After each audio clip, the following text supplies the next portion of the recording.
and welcome to the Retro Hour podcast, episode number 140, your weekly dose of retro gaming and technology news with me, Dan Wood. And me, Ravi Abbott. Now, first of all, we just want to say a warm welcome if you do check out this podcast every week. Because I was looking through a few reviews that people have left on iTunes and the new Google Podcast service and Facebook. The amount of people on there that give us a glowing review. And the comment I keep seeing all the time is, I've listened to every show since episode 1. Wow, that's some dedication. I don't know if I've listened to every episode. But 140. It's crazy. If you're a new listener as well, you can also look at our back catalogue, and there's loads of guests. You know, we've had suggestions for some people, and we're like, yeah, they were already on. Yeah. so definitely check our back catalogue. But obviously the good thing about it is, like you said, we do have a lot of new people that have come through the door in the last couple of weeks because we're now on Audio Boom, we're on Spotify as well, a lot of new services. So if you have just discovered the Retro Hour podcast in the last couple of weeks, welcome on board. What took you so long? You finally made it, though, and we just want to quickly run through how this show works because we do kind of do the podcast in two halves, don't we? Yeah, so the first section we do is a news section, and this is like about topics of interest at the moment. This week, we're going to be talking about ROMs, which is a big controversy at the moment. And we're also going to be talking about some kind of old school controllers for modern consoles. Yeah, so the first half, because I mean, it is weird to say that we cover retro gaming news, because a lot of people think, well, how can there be new news about old stuff? But if anything, the retro community is only getting more active in terms of new developments, new releases. So every week we kind of bring you up to speed on what's happening in the world of retro gaming and tech. And then the second half of the show, you can kind of think of that as like the main feature. That's when we bring you a veteran from the video game industry every single week. Now, we've had, nearly 140 guests, bar like the Christmas quiz that we do every year. And this week we've got Bret Mogilefsky, and he is the lead programmer and kind of writer and assistant designer of the cult game Grim Fandango, which got a remake in 2015. But, this game was one of those really late adventure games by LucasArts, and it's just absolutely fantastic. All about Mexico and the kind of Day of the Dead stuff, which is really relevant at the moment. And I love this interview as well, because not only do you kind of get a bit of an insight into what was going on at LucasArts in that period, of course. Do you remember that game, The Dig, that they released? Yeah, I remember The Dig, or Full Throttle, Sam & Max. It was all kind of totally out there adventure games, weren't they? They were very different. Well, that got really big, that genre then, because, The Dig, that was a Steven Spielberg project, and it was meant to be a movie, but it was too expensive to make into a movie, so they put it out as an adventure game instead. But it proved how big these games were getting at that stage, the mid-90s.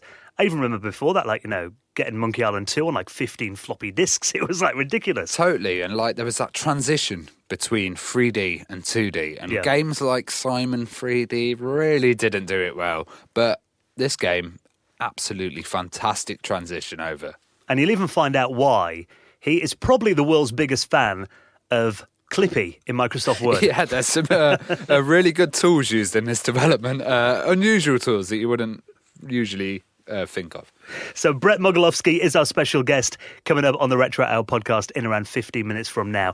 And also this week's show is kind of a little warm-up for something very special coming up over the next few weeks if you like adventure games. Now make sure that you stay tuned to the Retro Hour podcast over the next 4 episodes or so. We've got some really big stuff coming up. We'll tell you more about that next week, though. Now, before we get into our guest and this week's news stories, let's give a big thank you to the people who make it possible for us to do the Retro Hour podcast every single week. And that is the people who make a little donation into the running of the show. Because, Ravi and I, we come and do the show every single week. And like we said, 140 weeks we've been doing this for now. And the show is only getting bigger all the time. And we haven't had a week off, have we, Dan? We haven't been ill or anything. I don't think we've had a single one. I lost my voice once. Oh, yeah, we had to get Joe in for that one, didn't we? But yeah, all your money kind of comes to help support the show, and it will all go back into the show as well, so it's not being used for glamorous trips or anything like that. Yeah, exactly. Rav's not using it on his train journeys to Skegness on the weekend, are you? Glamorous trips. So this week we want to say a big thank you to the people who've found it in their heart to support the podcast and allow us to keep doing it for you every single week. And just for doing a donation of any amount, you will find your place on the most prestigious high score table in the world of retro gaming, the Retro Hour Hall of Fame. Just like this week, Gary Heather, Paul Edwards, Lee Ashmore, and Benjamin Barter, who all made donations into the running of the Retro Hour. And you can do the same either by PayPal or crypto. If you're into that, you'll find it all on the front page of theretrohour.com. Right then, before this week's special guest, Bret Mogilefsky, let's talk a bit about this topic of ROMs. It's kind of been the main topic in the world of retro gaming over the last few weeks after Nintendo took down a lot of the main ROM sites. I mean, ROMs, for people who might not be that clued up, they're essentially the little files that you download to allow you to emulate older systems, aren't they? Yeah, they're kind of a direct copy taken off the original game. Yeah. Now, ROMs were kind of free for a long time to be shared and sent around online. But recently, Nintendo, who are the guys that always kind of clamp down on copyright, decided to They're like go the mafia. on a ROM rampage, and they took down Emu Paradise, which was one of the biggest sites. They've now taken down CoolROM, I think, or CoolROM have actually removed a lot of their ROMs and just the Nintendo ones. So we're noticing a lot of just Nintendo ROMs are disappearing online. But we may have a little solution here. Well, this is actually a service that's been around for a long time, and you may know the name. It's called Console Classics. Now, this started in 2001, so it's been around, 17 years now. Wow. And the idea behind this is, because ROM sites are, I mean, like you said then, Nintendo have either closed a lot of them down, but also I've noticed a lot of them are kind of taking the measure of protecting themselves by saying, oh, look, before they get in touch, we'll delete everything anyway. Yeah, a few have them up at the moment, or they're trying to do the kind of secrecy, hiding under the radar. But while ROM sites are failing, they reckon a legal loophole that this website, Console Classics, essentially, they reckon that they're the only emulation service that's 100% legal. Now, the way it works is, it's kind of like renting a game from Blockbuster, but over the internet. Okay, so you're not actually receiving the ROM file, or are you? I mean, there are people that do kind of debate the legality of this. But what they do is they offer instant access to thousands of ROMs, emulated games from systems like the Atari 2600, ColecoVision, up to the N64 and the Game Boy Advance. And it lets you play these games exclusively. So their idea is, if you, Ravi, want to play Mario 64, you'll go on the website, you will rent that game, and nobody else can play that game while you're playing it. Ah, okay, I see. And all these games are then taken from physical cartridges. Yeah. And I can actually see here they have evidence of that, where the founder is actually showing all of his physical cartridges, and they're showing the process of, with a NES reader, kind of taking the actual ROM off that. So that's an interesting concept, definitely. Yeah, the ROMs are all ripped directly from. They've got over 7,000 actual cartridges, and there is a little walkthrough video that they recorded a couple of years ago showing these. And he's essentially saying, the owner, it is just like renting a game from Blockbuster, because obviously when these games came out, the concept of ROMs didn't exist, so it wasn't really written in like the terms and conditions and rules and all that of buying the game. So it is interesting. It does kind of build up quite a debate. I mean, looking at the comments on this article here on Ars Technica, there are people kind of falling, both sides of the argument here. Some people are saying, or just use a torrent and play entire catalogues, that's fair enough. But what they're saying is, the stage that we're at now with ROMs is essentially the same place that we're at with MP3s versus record labels 15 years ago. Yeah. So the problem was solved when the copyright holders then realised that, look, people want to play these games. We're essentially sitting on a goldmine here. If they give people who were, pirating the games before a really convenient, easy way of playing them, and it only costs like a couple of quid a week. Well, I also think this is why this has appeared, because there's been these mini consoles coming out, and Nintendo want to protect their kind of IP when they didn't give a damn about it before. No. So, yeah, now they've realised they can make some money out of it. And there are a lot of people here also talking about the fact that it is a bit irritating because unless you download the ROMs, there wasn't really a way to play any of these games without, paying massive fees for them on eBay, for example, to get a physical copy of it. And no one's really winning there apart from, people earning a quick buck on eBay. Nintendo and Sega and that aren't profiting out of those copies sold on eBay. But they're also kind of taking the mickey a bit out of fans of these old games by charging them over and over again, like $5 to $10 to buy it on every new generation of console. Yeah, like at the moment they're just releasing a load again for the Switch now, and they've probably released them in the past as well. So it's an interesting debate, definitely, and it'll be great to keep an eye on this and hear your opinions as well. If you guys want to tell us what your views on ROMs are and the kind of legality of it all. And if maybe a service was set up, I mean, would you use this service here? Where essentially, you can rent a game like, you could back in the day. Yeah, we always like to get your feedback, so you can tweet us at Retro Hour UK. But someone actually made a good comment on this this article here, that essentially what this service is doing is what Netflix were doing in their early days. They were like ripping DVDs. Yeah, and sending them to people's houses and stuff, weren't they? But also there's like Antstream that's coming up, which is going to be another gaming streaming thing. And I think that one would work a bit different. It would probably be licensing the games with the actual streaming company, it as well, isn't it? And they're streaming it, which is another way of delivery, I guess. But I think it's like anything. It's like with music, it's like with movies. If you're going to go digital with them, people will pirate if it's easier than doing it legally, I think. Yeah. But if you give them a service that's affordable and it's dead easy to get access to their favourite games, they'll probably go down the legal route. And also, it's like this has been going on for years. Like, even pre-internet, I was getting ROMs on floppy disks. And, so the kind of ROM game's a lot longer than the MP3 one, There's also some interesting conversation about whether or not copyright laws are kind of outdated. Because I think in America at the moment, it's... when a product's made, a work of art, for example, or a book or something, it's normally 70 years after the author's death, I believe, which is, a long time. For literature, maybe not as long, but for video games. Yeah. They've not even been around 70 years. Yeah, totally. Yeah. Because, with the licenses, and then you could get into the legality of emulators. So we'll leave you guys to continue that conversation. But, should that be reduced to 20 years for games, if they're not earning active sales from them? But there's a lot going on about it at the moment, but there are legal ways that are coming through if you want to get your games and you feel a bit bad about downloading them. Right, let's talk about a classic game that has been really hyped up over the last, a couple of years, really. Everyone's been talking about this. We finally got a release date for Shenmue 3. Yeah, so if you don't know about Shenmue, it was really one of those early kind of sandbox games, wasn't it? For the it was just after the Virtual Fighter kind of games in that era. What console was it on? Dreamcast, yes. I never had it. Have you ever played those games? Yeah. I've had a play. I found Shenmue quite boring, but that's probably because I didn't know what I was doing. Right. Well, it is regarded as, Yu Suzuki, obviously, probably regarded as the greatest game on the Dreamcast by many people, either, Shenmue 1 or 2. Interestingly, there are people who debate how you pronounce it as well. Some people call it Shenmue. I've always called it Shenmue, though. And being such a cult classic as well, people have been dying for a remake of it or, a new version to follow up the story. Because totally. Well, I go to shows and I see a copy of Shenmue, like the original or Shenmue 2, and they'll be hitting the £100 kind of barrier. Yeah, absolutely. Well, the first two games, the Shenmue 2 came out in 2001. No, I remember reading about Shenmue in Amiga magazines. When it was in development. Yeah. It was going to be a Saturn game at first. But, the story when it was written was originally meant to be 11 chapters long.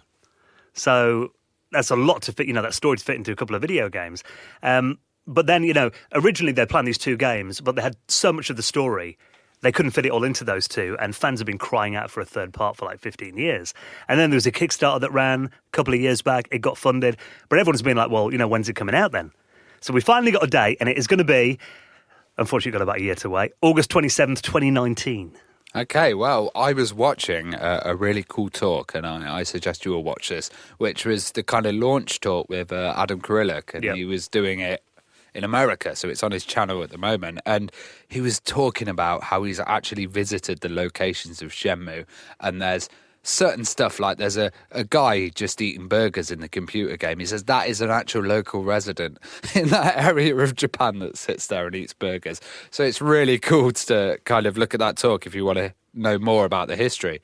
Also, there was a remaster of Shenmue 1 and 2. Just came out, didn't they? Just came out recently, and there was a few little problems with it, like a CPU load and stuff like this. So they've actually released some patches now for Shenmue 1 and 2, and that's for the PC version. So the Xbox and PS4 ones were fine, but the PC's just got a bit of an optimization, and that's really cool because it shows that, even though they've released these one, they're still going to put some effort in to make it really shine. Well, again, I think because these titles have kind of gained like a cult kind of following over the last, 2 decades, a lot of younger people who've probably watched videos on YouTube that maybe haven't got a Dreamcast or an old Xbox, they haven't been able to play the games, now can by getting the remastered versions of them. But also, now you get this third part of it as well, which is, headed up by Suzuki himself. They've released a new trailer for it. It's Shenmue 3, The Prophecy. A new little trailer, which I'll put a link in our show notes at theretrohour.com. It's embedded in this Eurogamer article. And it looks, actually, the style of it is very faithful to the original 2 games. And I think that's a good thing. So originally I thought, are they going to go all out and kind of completely change the look of it and it won't feel like a Shenmue game? But it actually does. I mean, it's obviously high resolution for modern systems, but it does look like it if it's well into that universe. But I was reading something quite interesting. You mentioned about those HD upgrades. Yeah. There was a bit of an issue with it because, do you know Shenmue is like a real-time kind of game? Yeah, it all runs in real time, doesn't it? So it's kind of like the day cycle is 24 hours kind of thing. And that is locked to the frame rate of the game. So they said when they're doing these HD upgraded versions, they couldn't double it to 60 FPS because then the day would run at twice the speed.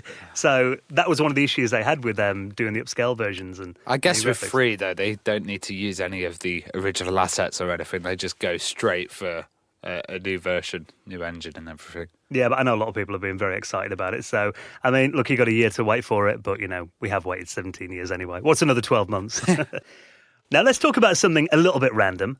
A man got his son to climb into an arcade to steal the games. Yeah, so I've just been seeing this all over the news.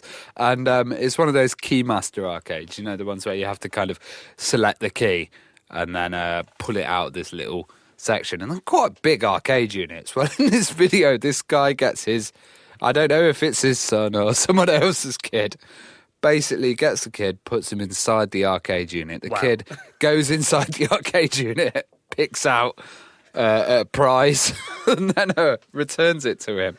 I think that's absolutely shocking. So, this kid had crawled inside, and he's pinching the prizes that you're meant to play the game for by going into the hole where the prizes fall out. Yeah, I just thought that was a cool little thing to put on.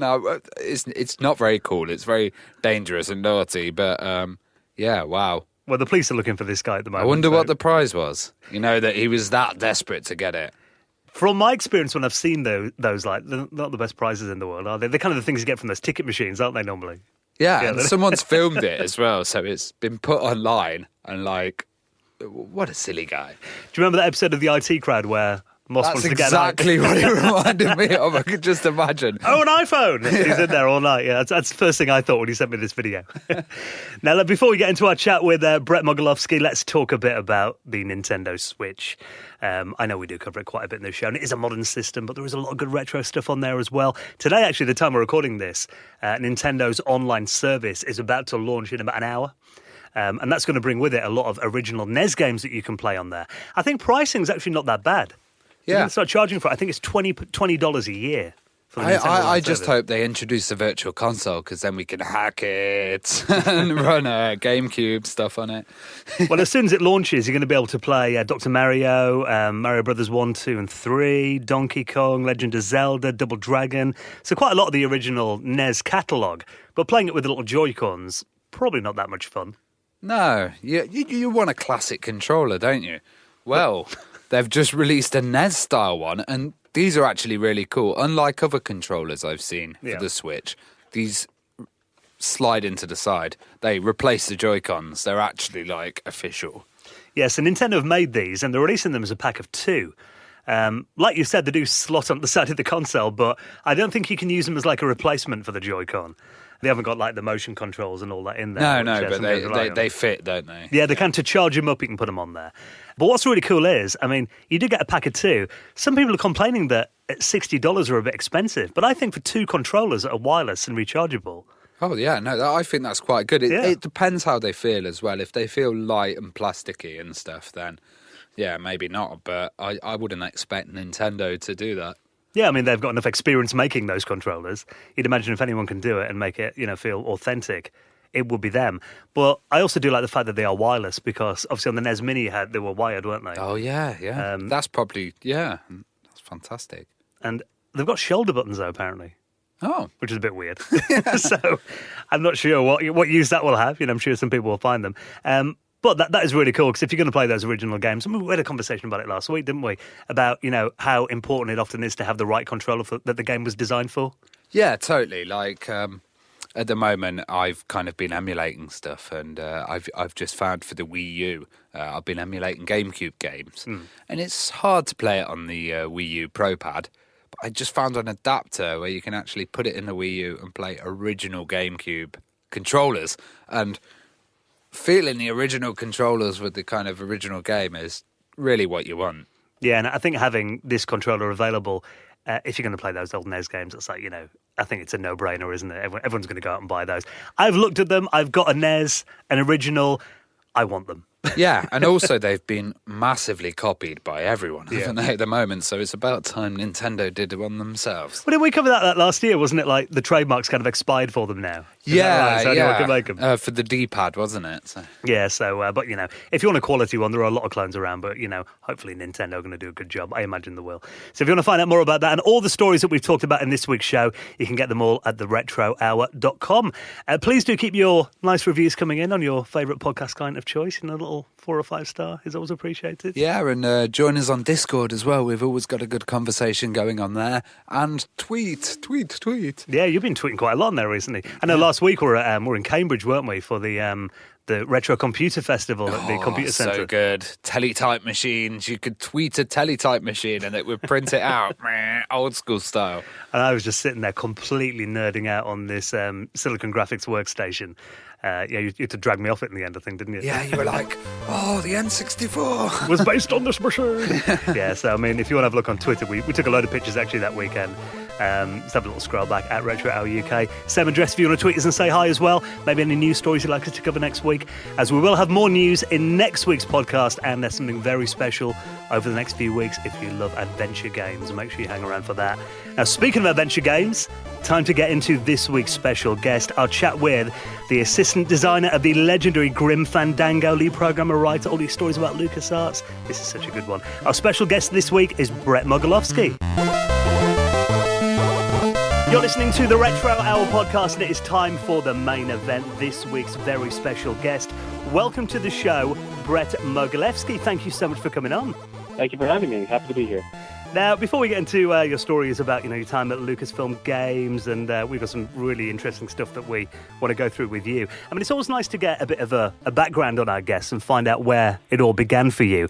I mean, what was the start of your journey with computers and video games then? Where did it all begin? Let's see. First computer experiences, I think, were Commodore 64 and Commodore PET.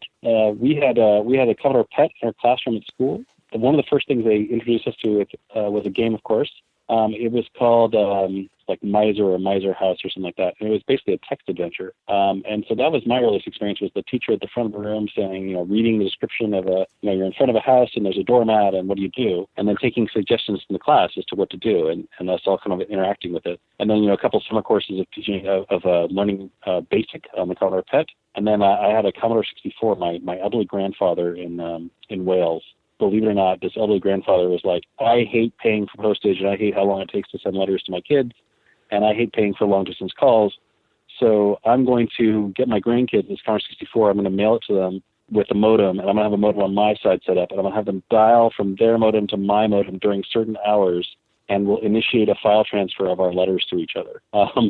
So that was short-lived, although much kudos to my elderly grandfather for figuring it out. Well, you were very ahead of the curve then in that case, because, not many people were emailing transatlantic on a Commodore 64 back then, I imagine. Yeah, and it wasn't even really email. It was just transferring files. He was uploading text files to each other. I think my grandfather was just, desperate for connection. He was just very remote from his family on the West Coast. Yeah, we were very lucky in that case. Well, did that adventure game that you played at school then kind of open your mind to adventures, and were you quite, interested in that, and did it kind of give you lots of interesting ideas?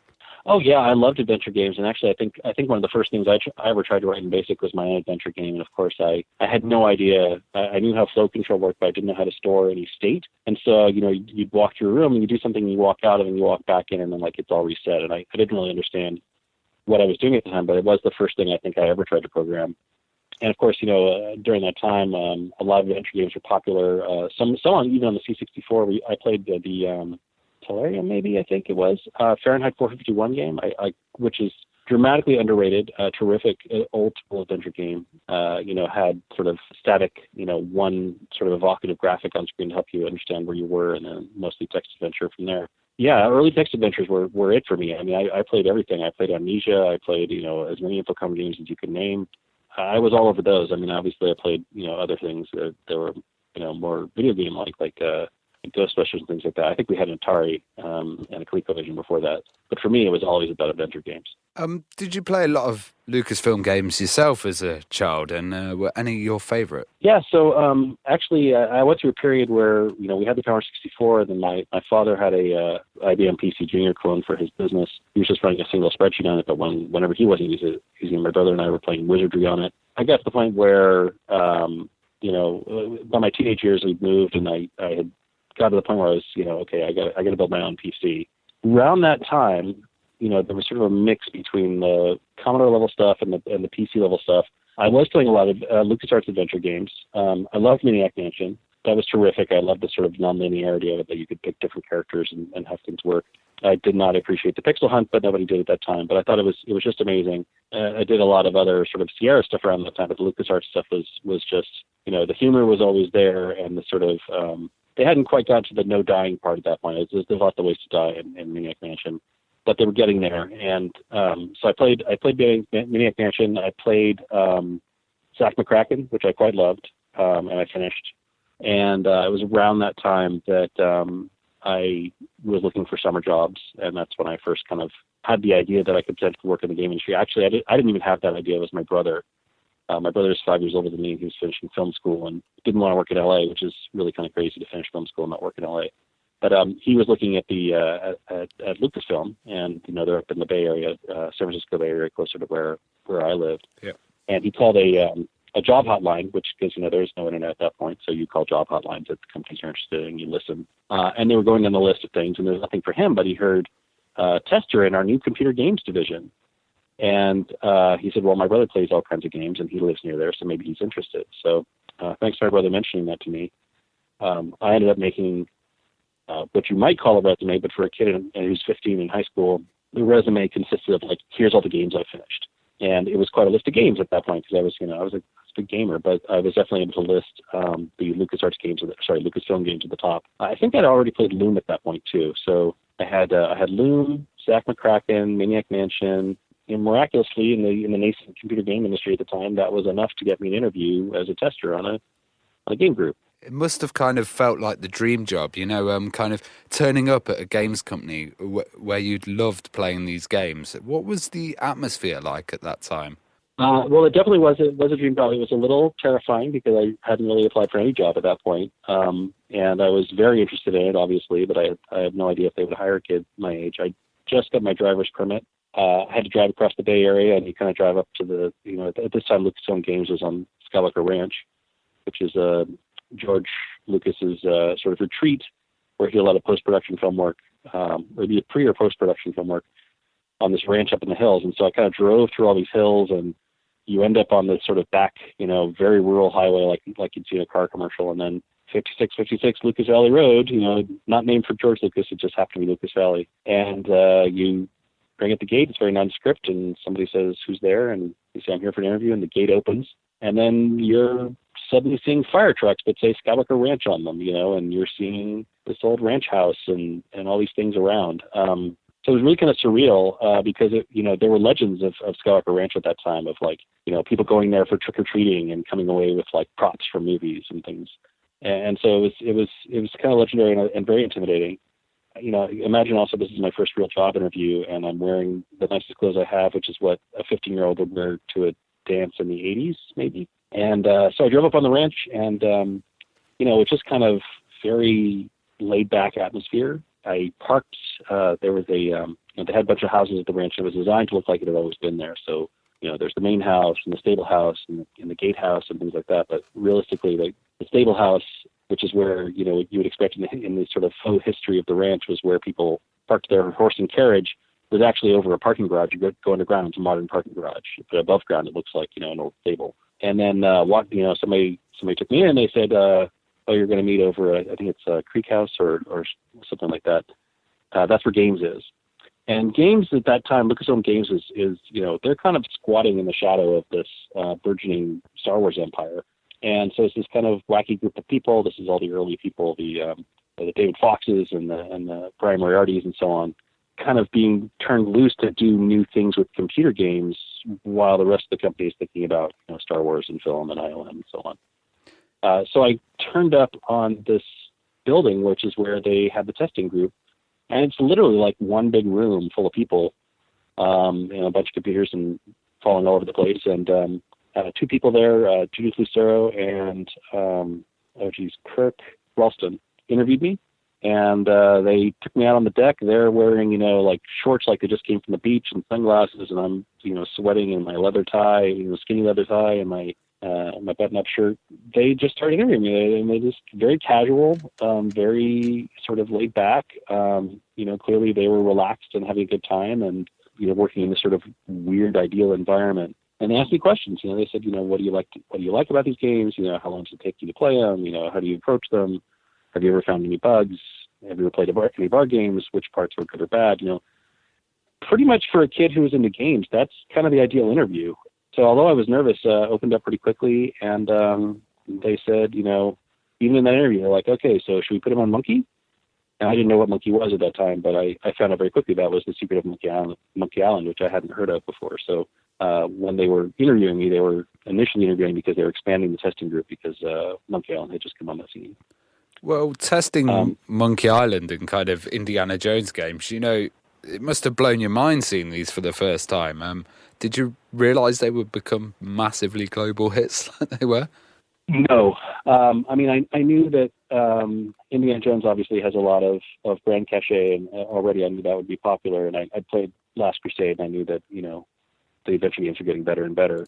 But Fate of Atlantis, I had no idea how big it would be and how good it would be as an independent Indiana Jones thing. And also Monkey, there was really no concept at the time. I knew that, Maniac and Zach they did okay, Loom did okay, but I didn't really have the notion that Monkey was going to be a sort of cultural touchstone for gamers.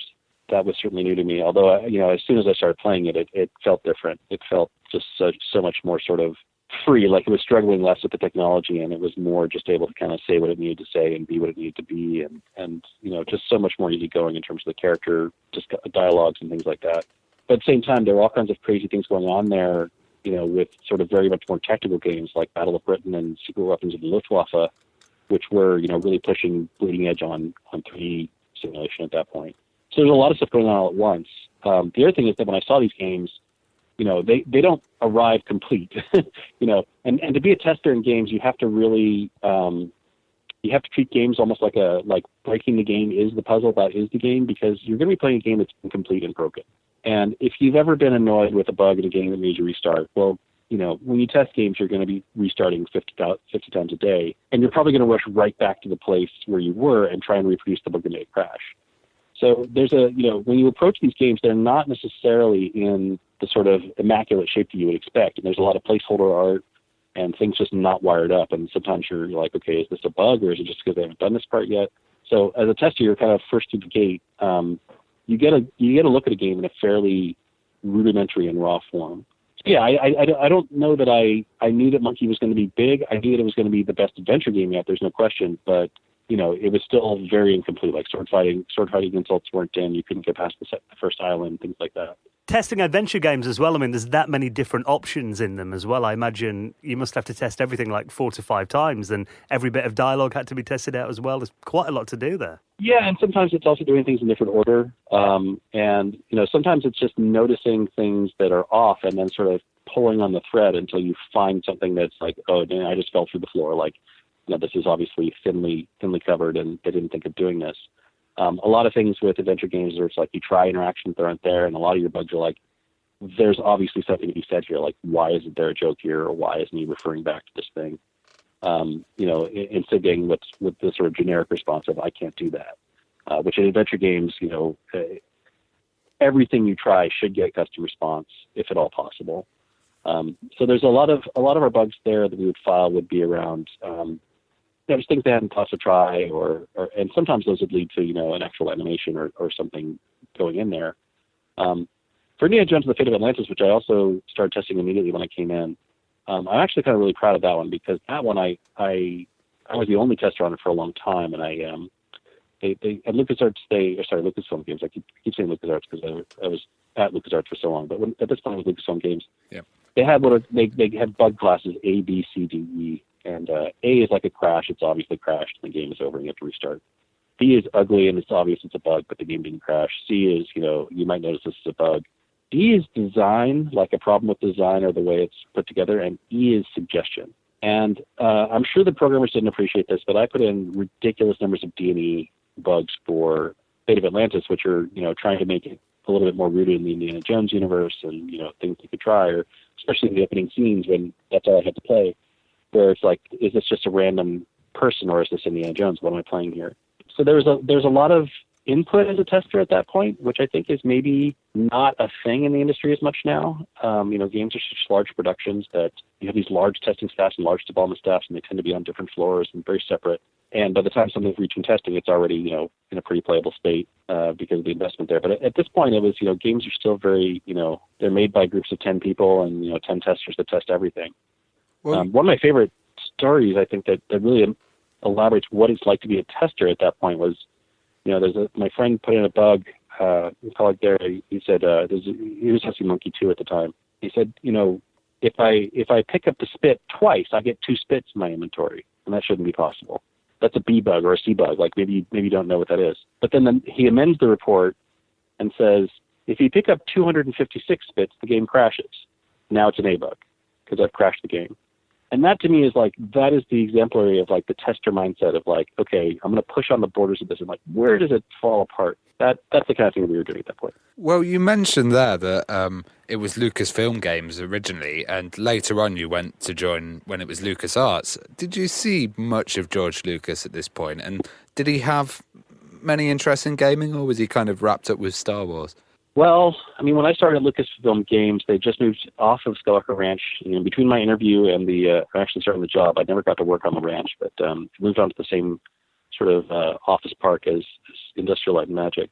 We had kind of, these company-wide events. Halloween party was huge. ILM, all these people making amazing costumes for Halloween contests. And we had a huge Christmas party, and there was this enormous sort of county fair style, retro style picnic for 4th of July on Skywalker Ranch with like watermelon toss kind of thing. You kind of see George around there, like you kind of see him around kind of quietly there with his daughter. If you went to have lunch up on the ranch and you were in the main house, you might see George having lunch with somebody. George is very quiet and he's very private, and there's this sort of bubble around him of like, don't approach George. And so, a lot of people in the games industry, games group at that point are huge Star Wars fans, but we're obviously not working closely with the films or the production on that side. And so when we see him, it's kind of like we're on the other side of a piece of glass and kind of try not to look directly at him kind of thing. I will say the games group itself, we always felt like the stepchild that he didn't want. George is a bit of a marketing mastermind, and merchandising and licensing was obviously a huge innovation with Star Wars and where a lot of the money in the company was made. Games was initially sort of an auteur-based thing, sort of like we're going to be pioneers of this new medium, and that's sort of the earlier days of Ballblazer and Fractalis and Loom and crazy stuff like that.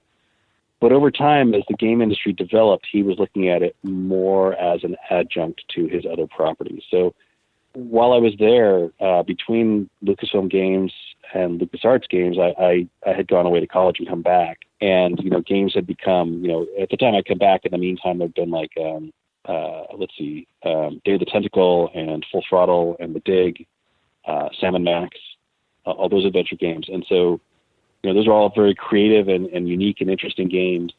Right as I came back, they were doing Outlaws, but they were also had just done Dark Forces.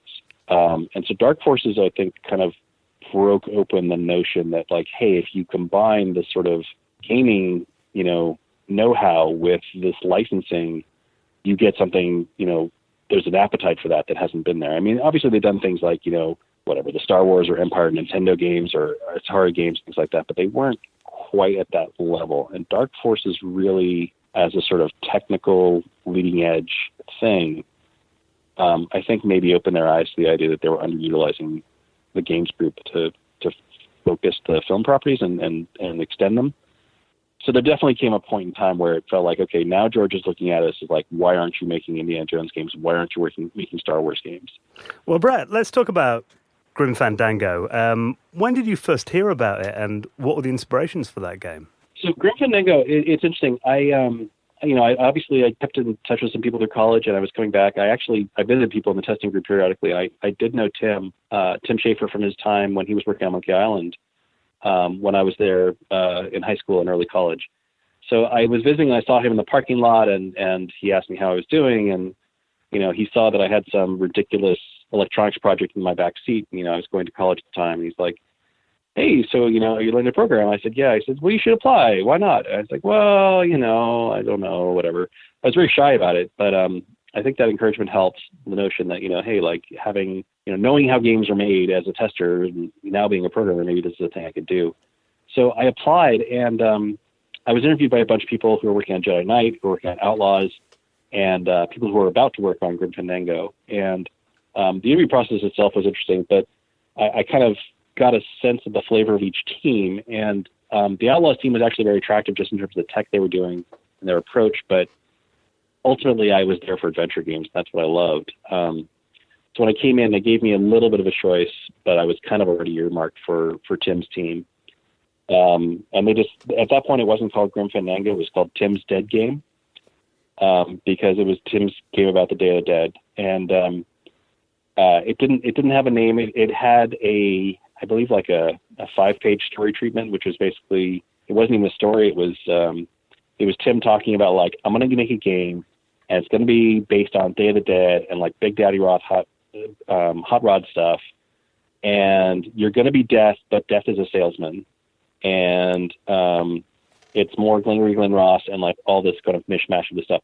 And it sounded crazy. Like it sounded ridiculous. But, Tim was very influential and very freewheeling and very compelling for his sort of ability to kind of be creative in that realm. Unlike Outlaws, which is a little bit more of a built-up team, this is a team that was starting from scratch. So I got to go in there and basically be the first programmer on the team. It was a total kind of change in direction for LucasArts as well, because that wasn't really popular in modern culture. At the moment, we see like Book of Life and films like Coco and stuff all about the Mexican and Aztec traditions, but we don't really didn't see anything about it back then. Absolutely nothing. Yeah, this was totally new, and this is something I really appreciated about Tim and other people at LucasArts. They all felt that like sci-fi and fantasy are done. They are effectively mined out by Lord of the Rings and Star Wars, and there's just anything else that you're doing is derivative. And so if you can just say what is not sci-fi and what is not fantasy, you're immediately looking at more creative work. You're looking at sort of unplowed ground. And so I think that was kind of the appeal. I think also it was just that Tim was he was trying to work very much on his writing at the time. He'd started as a programmer and then found in Monkey Island he was very much a writer. And so he was looking more at film noir and sort of screenwriting and patter and things that people have. I think he was getting more into that. He always liked the hot rod stuff. The Day of the Dead stuff is very specific. I think that's sort of one of the other good things we've done at the time, because the technology was changing so rapidly. The Day of the Dead stuff is a very good fit for the art style. And the reason for that is that 3D had come nowhere. I mean, 3D was basically bare minimum, software rendering, big chunky pixels, really low res textures, very low poly characters. When you saw 3D, it was noticeebly like, okay, this is a huge graphical trade-off. Instead of getting nice backgrounds and sprite characters, I'm going to get these chunky sort of, clunky automatons. Think like the first Alone in the Dark game, where it's like there weren't even textures; they're just solid colors. And there's going to be a trade-off there in terms of frame rates in fluid animation, or maybe camera angles, or like a walk cycle that you can see from different angles, as opposed to like a sprite-based thing where it's like, I have to animate this character walking in 8 directions. I have to animate this character doing these things in 5 directions. I have to animate this character doing this thing in one direction, but he's only going to do it in this one place on the screen. Sort of going from 2D to 3D was a thing that was clearly going to happen in terms of saving artist and animator labor, but in terms of the trade-off in the aesthetics, it was a very big step down. Tim, I mentioned Alone in the Dark. Tim played the same game I did right before that, which is good. We both played it. I'm trying to remember I think it was Biohazard. Mm-hmm. Biohazard, yes, it was Biohazard. Biohazard was a similar game to Alone in the Dark in that it had fixed camera angles, pre-rendered backgrounds, and it had textures. And so in this game, you're sort of a weird cyborg. You wake up in some of this weird half-robot, half-person state, and you walk around. But fundamentally, it was an adventure game. It had its own sort of dark humor in it. I think there's a puzzle where you're in a cell and there's a laser, and you have to get somebody to cut their arm off in the laser, and then you use the arm to get out of the cell, and you beat them with the arm or something like that. There's all kinds of weird dark humor in there.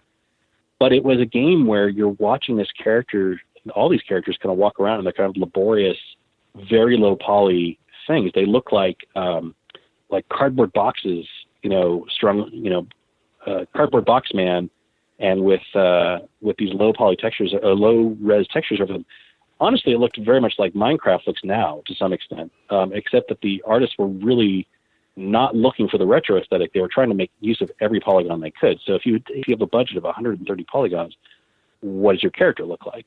So that's what they did. They working with that kind of constraint. And so Tim was looking at it and saying, okay, what can I do that would look good like this? What art style? And that, I think, is a very kind of, that's the leap right there. That's the creative leap to say, okay, how can I turn this constraint into something that fits what I'm doing? And so for Tim, it was looking around and saying, okay, well, I'm looking at these kachinas, these little tiny dolls they make, sort of rough fashioned clay dolls they make for Day of the Dead. And their faces are painted on them, or they're paint clothes on them, and they're engaged in everyday activities, these little skeletons. They're not trying to look exactly like a finely rendered human skull or skeleton. They are approximations, and part of their appeal is the sort of the roughness or the sort of slapdash nature of how they're put together. I think that was the right choice as well, because a lot of the early 3D has aged really badly as well, hasn't it, when you look back on it now? Yeah, it really did. And honestly, I was intimidated. I didn't realize quite the caliber of artists that we would end up having in Grim Fandango and character design. But at the time I was looking at, what do they want me to do? Oh, they want me to make skeletons run around on screen. How am I going to do that? Oh my God, I'm just a student. They know, and all the imposter syndrome setting in. And there was this amazing demo scene demo that had come out called Into the Shadows. And like all demo scene stuff, it's like it ran perfectly exactly, for 60 seconds, and then on no other hardware in the future and so on. It could never be made into a game. But it was this very intimidating demo of real-time 3D skeletons swinging swords and, swinging lanterns and shadows on the walls. And I was like, oh my God, what have I done? I can't make this game. They don't know that I'm incompetent. Luckily for me, they didn't want that. They wanted very clearly, building on the sort of patterns that worked in adventure games. Fixed cameras, artistically chosen to reveal things or set a tone rather than dynamic cameras.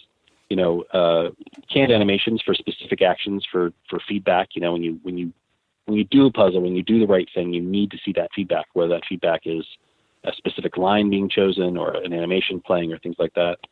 Adventure games are just different. And so I feel really happy that these people knew that craft so well. Adventure games were so well known at Lucasfilm Games, and the artists themselves were so inspired by the constraints. And I've learned that about artists in general, that artists work better when you give them constraints. If you give them a constraint, they will do impeccable, amazing work. If you give them an infinite budget, they'll maybe not do their best work. But when they have a budget, it sort of inspires them in a certain way. And we had that happening left and right based on the budgets and technology available at the time. In the mid-90s, when we got to that era, after The Dig and when you're working on the Grim adventure games, it did kind of seem a bit like, the adventure game genre was kind of out of vogue a little bit, obviously with Sierra going to the wayside as well. Was that a bit of a concern? It was. We'd had Doom and Dark Forces at that point. Jedi Knight was in production, and during Jedi Knight, Duke Nukem had come out, Duke Nukem 3D, as well as Quake, first Quake. And certainly there seemed to be these games didn't have Indiana Jones and Star Wars licenses and were doing huge numbers, whereas the adventure games were falling off, and adventure games are very expensive to make.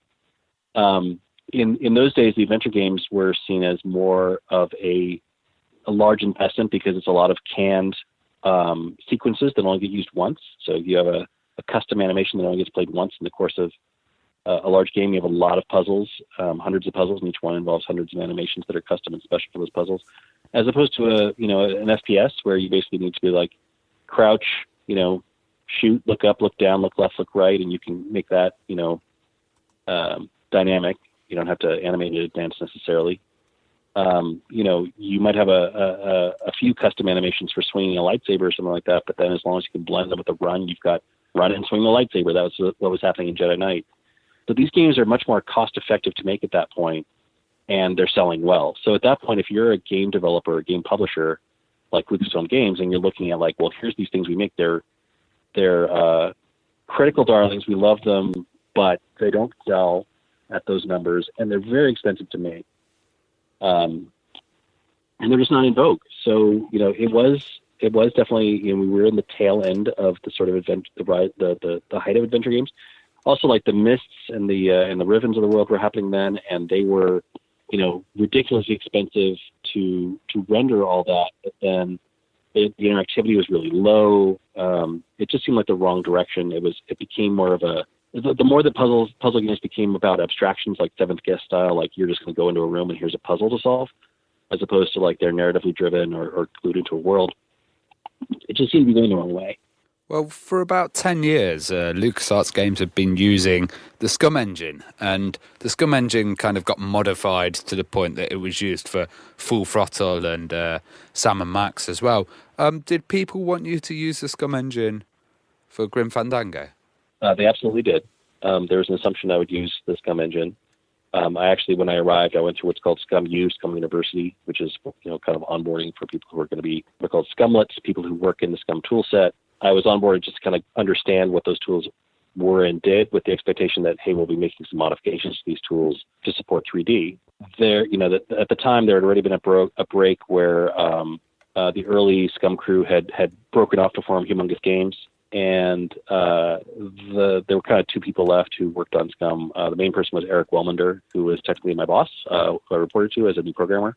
And he was the latest in what they called the Scum Lords, the rotating position of who sort of owns and maintains and expands the Scum engine, the Sputum engine, and the Scum tools around them.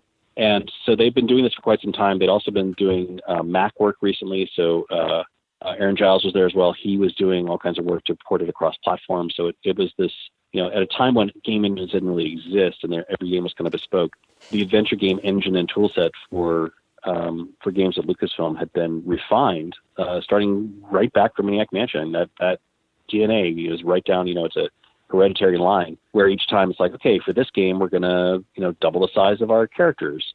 And for this game, we're going to make them 256 colors. And for this game, there's going to be a new palette, a dedicated palette for the inventory.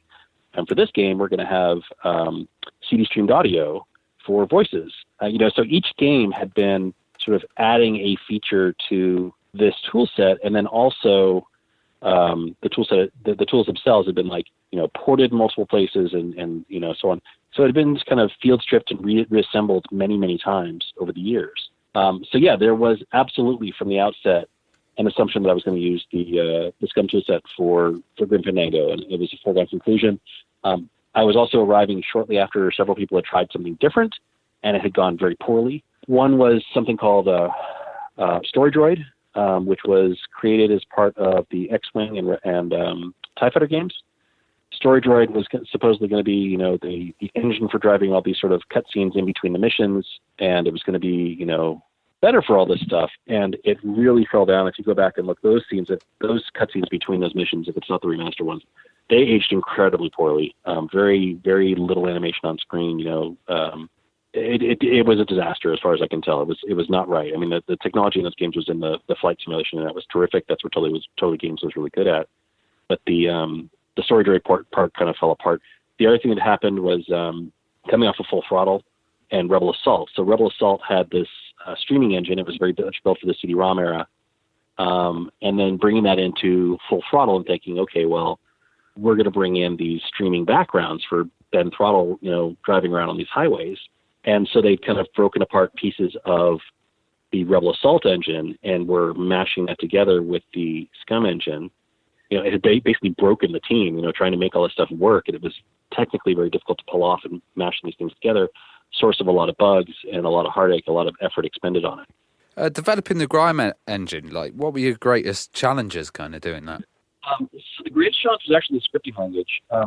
At that point in time, we had enough games who had been doing first-person shooter type games. We had Outlaws, we had Jedi Knight. The company had standardized, I think, very ahead of its time on sort of modular things. So you could actually say, I'm going to take the asset loading module from this game, the sound module from that game, and the 3D graphics engine from that game, and I can stick them together.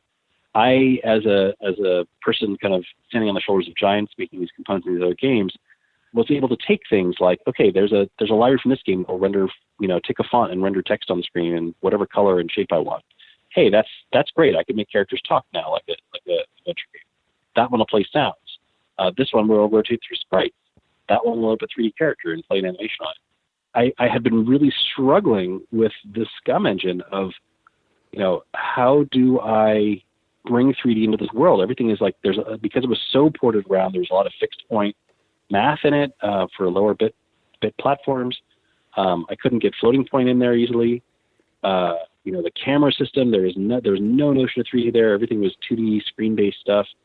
I just was having a hard time, seeing how this would work. On the other hand, when I looked at these other games, I said, well, if I took Jedi Knight and I just didn't have the camera move, and then I stuck up a bitmap in the background, then everything there is in 3D. I've already got characters in 3D. I've got a camera in 3D. I've got animations there.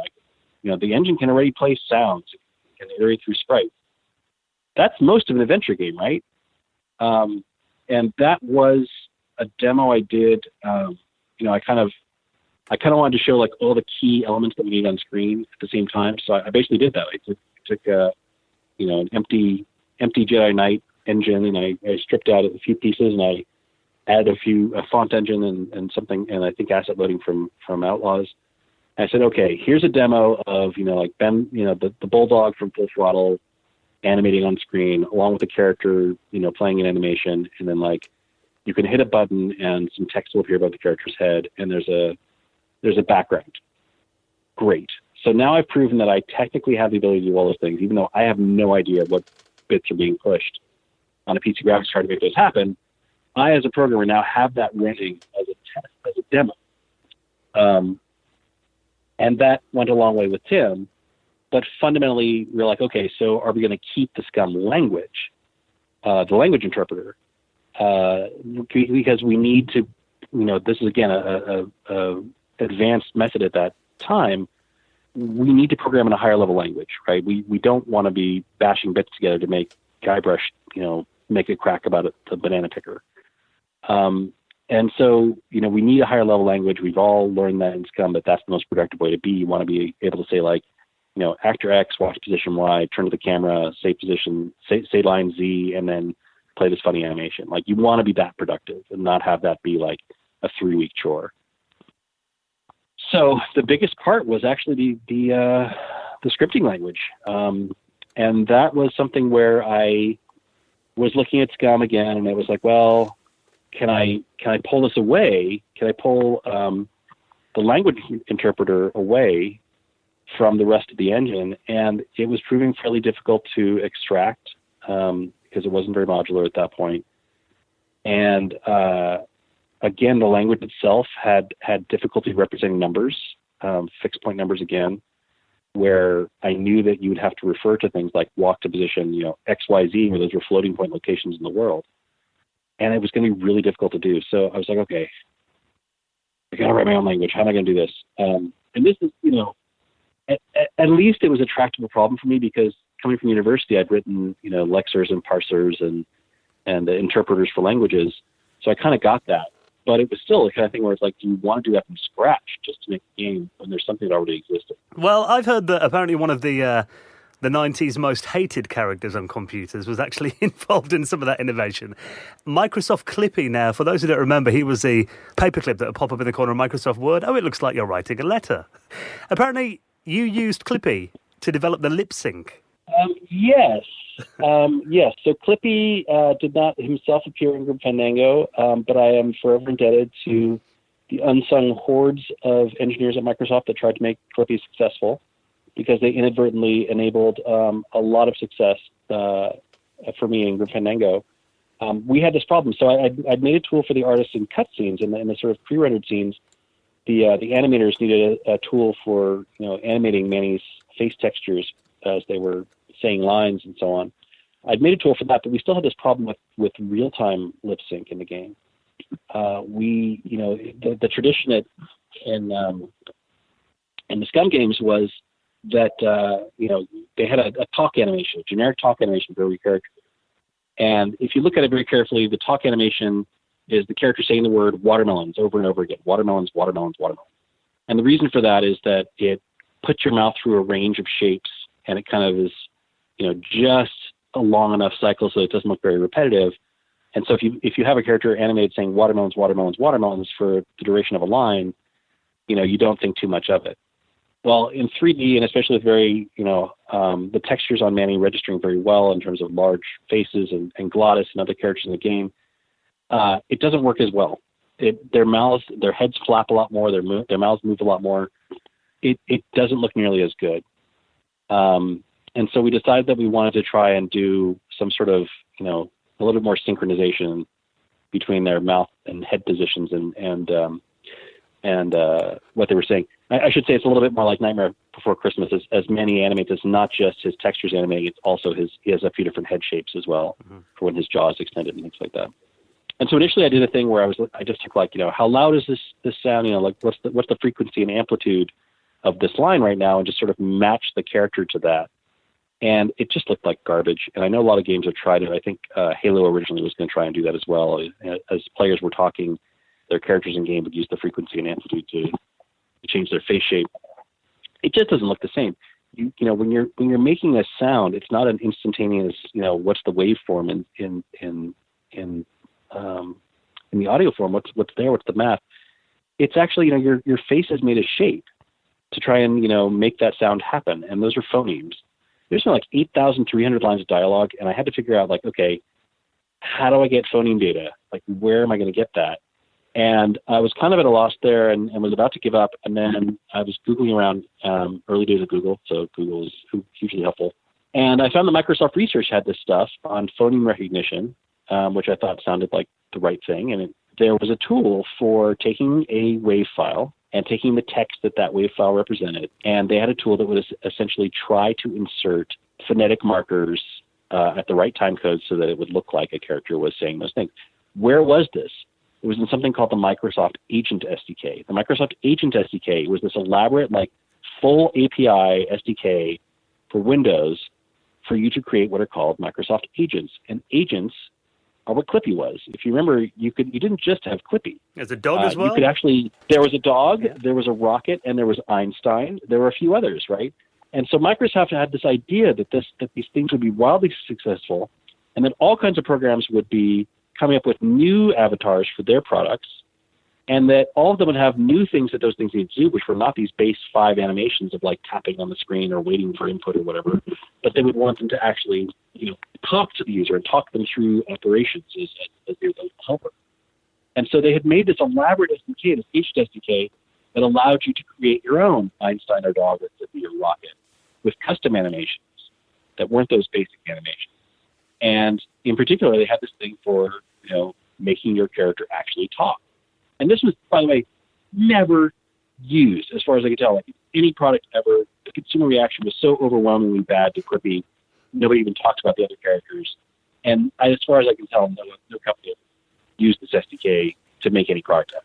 Well, Grim Fandango was such a kind of cult title, it got a huge following, and they ended up doing a remastered version in 2015. What did you think of that version? Because I know they used a lot of the original assets that were available. I'm so grateful that it was done at all. my kids, I had kids after this period, and they knew that I had been a game developer, but obviously I didn't have a Windows 95 PC hanging around on which to play Grim Fandango. And so, and then when there were some bugs in the game that I think, when you have higher clock speeds, they show up. We were doing very simple linear interpolation on some of the animation. And when you have high frame rates and high resolution, that looks very sort of robotic and sort of hitchy. I was very frustrated that I couldn't, the game was not aging well. So to me, it was a huge boon. When I heard they were doing it, I got very excited. I had nicked various assets with me when I left.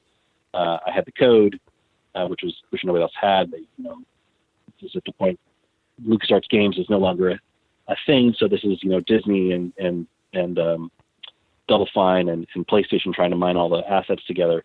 I had only the shipping assets of the game. I didn't have the original assets, so like the soft homage files or 3ds Max animations, things like that. Actually, most of it was soft homage. I didn't have the source assets. I had the sort of baked assets that shipped in the game. But even that was, I think, a huge leg up. The people who worked on it, Double Fine, were super fans. They had already kind of made their own engine for Grim Fandango. I'm not sure how much of my code they actually reused, but they certainly had it to look for and say like, well, what was happening there? How did that work? What did they do? And they go, oh, okay, we can re-implement that this way or whatever. I was at PlayStation at the time. I worked at PlayStation. I knew this was happening. I got to go to the E3 conference where they announced it during the PlayStation press conference. And I was in that stadium, and of course it's jam-packed full, and these are a lot of game journalists and game developers, not a lot of the public at E3 during the press conferences, but a lot of games journalists and game developers and producers and so on. When they said we're bringing back All Classic, and they kind of had this gigantic piece of Peter Chan concept art, the black and white concept art on the wall, and the music swelled, the main theme from Grim Fandango. The place erupted. I mean, this is, they just spent 60 minutes watching these stunning looking games, but nobody had the reaction like Grim Fandango. And I was so moved to think that, something I had done had affected so many people. I'm looking at a stadium full of people erupting in front of me. We didn't have that kind of feedback when making the game. We didn't know if we were making anything good. We were just exhausted at the end of it. The game kind of broke us as a team. We didn't talk for months afterwards. And we kind of just walked away from it. And we knew that it was had done well, but it was always sort of as this sort of swan song for the adventure genre at that point. So to see that happen was kind of astonishing. And then also, I think, again, you saw that point in time where it was no longer about pushing the edge of the technology, but now you had enough room to play where you could have adventure games on a game console, where, people were looking for the experiences that weren't like the bleeding edge graphics, but were the story driven stuff, where you had a lot of writing coming into, The Last of Us or Uncharted, where you had, smaller scale adventure games, indies that could say a lot but be lower budget productions. And that was a worthwhile part of what gamers should experience. And so as that opened back up, I think Grim came in right at the right time there in this remastered edition to kind of, I don't know if it kindled it or rode that wave, whatever it is, but it was the right thing at the right time, and then for me personally, like having it available on every single device I own. Double Fine did a great job of taking it across platforms, and I know a lot of people were exposed to it. I know it got, in the Apple Store and the Google Play Store, and it's been through various iterations and discussed. A lot more people played it. I will say, I think modern gamers have a hard time with it because it's a difficult game. Yeah. It does not coddle you. It does not help you. And it does rely on something that was commonplace at the time, which was like an adventure gamer's notion of like being able to recognize when something is a puzzle versus not implemented. So when you see something and it's like, I need to get in that room, but it's locked. Like my wife played it and she's like, oh, well, and I was like, well, why aren't you trying to get in? She's like, well, he said it's locked. It's like an adventure game. It's like, oh, that's a puzzle. I need to get in that room, And if you really want to these days, you can always Google a walkthrough. That's right. Yeah. Now, I have to say one of my surreal experiences was when it came out. I didn't want to play it, but what I did is I got on Twitch, and I watched other people playing it, and it was this incredible experience. Like, I remember when I was in college and I brought Monkey Island, and I would sit people down who didn't play games in front of it, and I would sort of give them as few hints as possible until they felt productive and comfortable playing the game, and then just watching them play and watching them experience and what do they try and what do they fumble against. And I think the Twitch audience, it was so great because the people who stream, they talk. They have a running commentary on what they're thinking or responding to the game and how they're thinking about approaching it and whatever. We never had that. Like, we never had the sort of focus testing or usability testing you have in games now. Like, we just had to make this thing and, like, based on our best understanding of what an adventure game should be and, like, our own testers, and then throw it over the wall. And seeing, like, having that sort of first-hand ability to watch people and, like, oh, my God, if only we put in one line that said this, then this person totally would have got that puzzle first off the bat, not been stuck. And so I was watching a Twitch stream, and then people were talking about the history of the game and, like, who made it and what was this. And I started answering all these questions. So I started, giving running commentary, like, oh, this scene, you'll notice that was added later, blah, blah, blah. And people are like, how do you know so much about this game? And I'm like, well, I was the lead programmer and assistant designer of this game. And then people freak out in the Twitch stream, and, they were very excited. Well, Bret, I think it is testament to the amazing work that you and the team did on the game that audiences, old and new, are still enjoying it over 2 decades later, pretty much. So thank you so much for coming on this week and sharing your stories. It's been fascinating talking to you. Well, thanks for having me. Every time I do something like this, it's always a walk down memory lane, and it all comes back to me very richly, and I appreciate the opportunity, and having people who are interested and want to hear these details is terrific. So thanks for providing the space to talk.